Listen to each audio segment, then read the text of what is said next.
한국의 기술력은 다양한 분야에서 세계적으로 인정을 받고 있습니다. 최근 해외 커뮤니티에는 한국의 과학 수사 기법이 타 국가들의 모범이 된 사례들로 재조명되면서 화제가 되고 있다 합니다. 자세한 내용 살펴보도록 하겠습니다.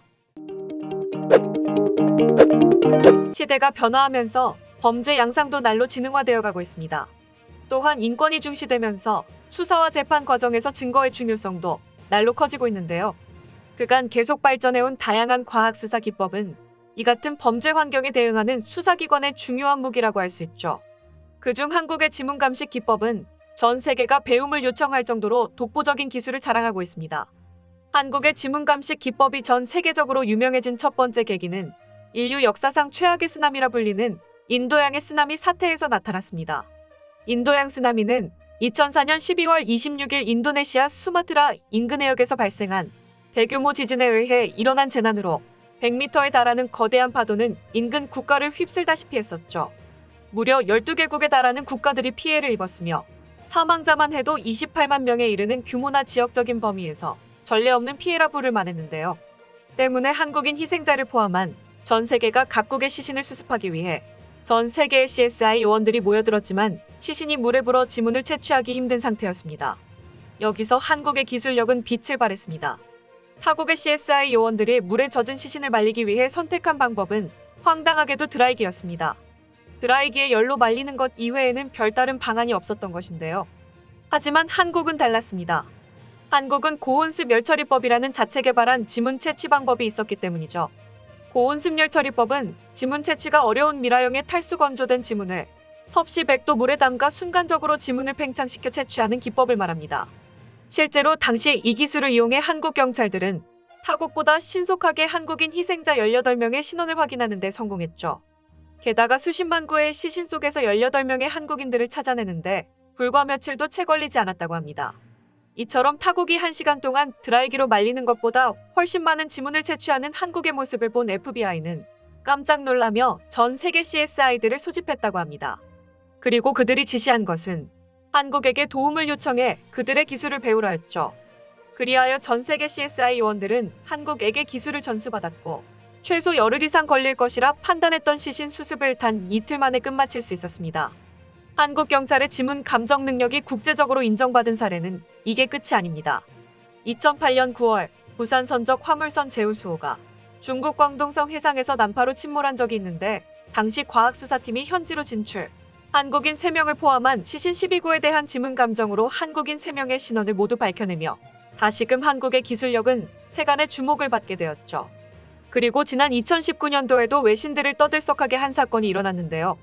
로이터 통신은 헝가리 부다페스트 다뉴브강에서 발생한 허블레아니호 침몰 사고 수습 현장에서 한국의 지문 감식 기술이 큰 도움이 되고 있다고 보도했습니다. 당시 한국에선 한국인이 탑승한 것 같다는 헝가리의 연락에 경찰청 신원 감식팀을 부다페스트로 급파했는데요. 대형 재난 현장에서 전문적인 신원 감식을 담당하는 신원 감식팀은 시신에서 채취한 지문과 경찰이 보유하고 있는 지문 정보와 대조하는 방식으로 신원을 확인하는 업무를 맡고 있습니다. 양국 합동감식반은 3일부터 9일까지 13구의 시신을 수습했고 이 가운데 헝가리인 선원 1명을 제외하고 모두 한국인 유람선 탑승객으로 밝혀졌습니다. 하지만 헝가리 경찰 측은 치과 기록을 이용해 사망자의 신원을 찾는 데 반해 한국은 지문 채취를 이용해 사망자들의 신원을 확인하는 모습을 보여주어 헝가리 경찰들을 놀라게 했는데요. 주산나 크레이츠 헝가리 경찰청 감시국장은 기자들과의 인터뷰에서 헝가리는 이번 사고와 같은 경우 지문 채취에만 7에서 8일이 걸린다라며 한국 경찰이 우리 생각보다 훨씬 쉽게 지문을 채취하는 것에 놀랐다고 말하며 한국의 기술력에 극찬을 아끼지 않았습니다. 사실 당시 한국이 신원을 확인하는 데 걸렸던 며칠의 시간도 헝가리 법의학 연구소로 보내져 감식한 뒤 지문 채취가 이뤄지는 것이 아니었다면 훨씬 더 감축시킬 수 있었는데요. 한국에선 통상적으로 만 17세 이상 한국 국민일 경우 주민등록증을 만드는 과정에서 지문 정보를 등록하기 때문에 며칠이 아닌 단 2시간이면 신원 확인을 할 수 있기 때문이죠. 그리고 이것이 가능한 나라도 오로지 한국뿐이라고 하는데요. 말 그대로 전 국민의 지문을 보유하고 있는 나라는 한국이 유일했기 때문이죠. 한국의 뛰어난 인프라와 체계적인 제도였기에 가능한 일이었습니다. 이렇게 한국 경찰이 보유한 과학수사의 우수성은 세계에 널리 알려지게 되었고 현재는 치안이 안 좋은 개발도상국에게 한국의 기술을 전수하고 있을 정도라고 합니다. 현재도 한국의 지문 감식 기술은 평소 기술 분야에 관심이 많은 외국인들을 통해 커뮤니티에 알려지며 화제를 몰고 있는데요. 그럼 지금부터 관련 내용을 보고 외국인들은 어떤 반응들을 보여주고 있는지 더욱 자세히 알아보도록 하겠습니다. FBI면 미국 최고의 감찰기관인데 거기서도 개발 못한 기술을 한국에서 가지고 있었네. 정말 대단하다. 한국이 치안이 좋은 이유를 알겠다. 한국에서 CCTV의 지문까지 한국에서 범죄를 저지르면 무조건 잡히네. 그런 중요한 기술을 재난 구조를 위해 아무 데가 없이 공개한 한국의 배포가 대단하네요. 다른 나라들이었으면 자신들의 기술이라고 숨기기 바빴을 텐데 이것이 진정한 선진국이 가져야 할 면모가 아닌가 싶습니다. 한국의 치안이 좋은 이유가 있었네. 국민들 모두의 지문 정보가 나라에 있으니 범죄를 저지른다는 것은 잡아가 달라는 소리잖아. 외국인들도 한국에 가면 지문을 등록하게 해야 한다. 그래야 더욱 안전하지.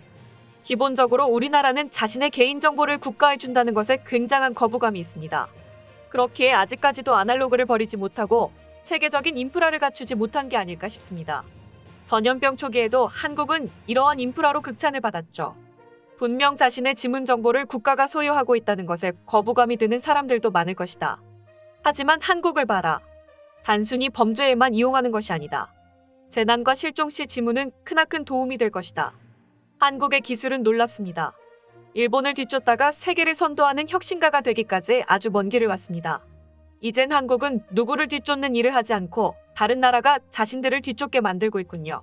미국은 한국보다 훨씬 오래된 인프라를 가지고 있습니다.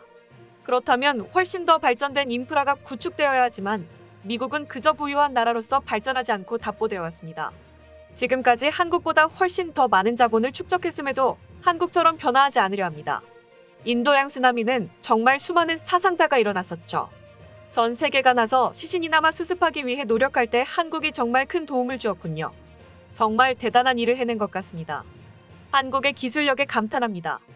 한국의 지문 감식 기술은 분명 훌륭하지만 어떤 엄청난 기술을 필요로 하는 것은 아닙니다. 그럼에도 한국은 발견하고 다른 나라들이 해내지 못한 것은 한국은 끝없이 변화와 발전을 추구하는 반면 이미 선진국들은 자신들의 세계에 갇혀 나아가려는 생각을 안 하기 때문 아닐까요? 지금 일어나는 전염병 사태만 보더라도 알 수 있다.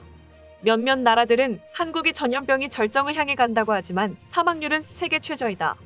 이것은 초기에 이미 정립된 인프라를 이용해 빠르게 대처했기 때문에 가능한 결과라고 본다. 이처럼 체계적인 인프라 구축은 어떤 분야에서나 효과를 발휘한다.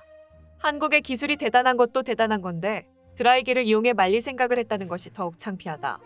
비록 예전의 일이라지만 얼마나 다른 나라들의 수사 기법들이 오래되었는지를 느끼게 해준다. 이상으로 한국의 지문 감식 기법에 대한 해외 반응 살펴보았습니다. 오늘도 끝까지 영상 시청해주셔서 감사드리며 여러분들의 구독과 좋아요는 영상 제작에 큰 힘이 됩니다. 이상 종크TV였습니다.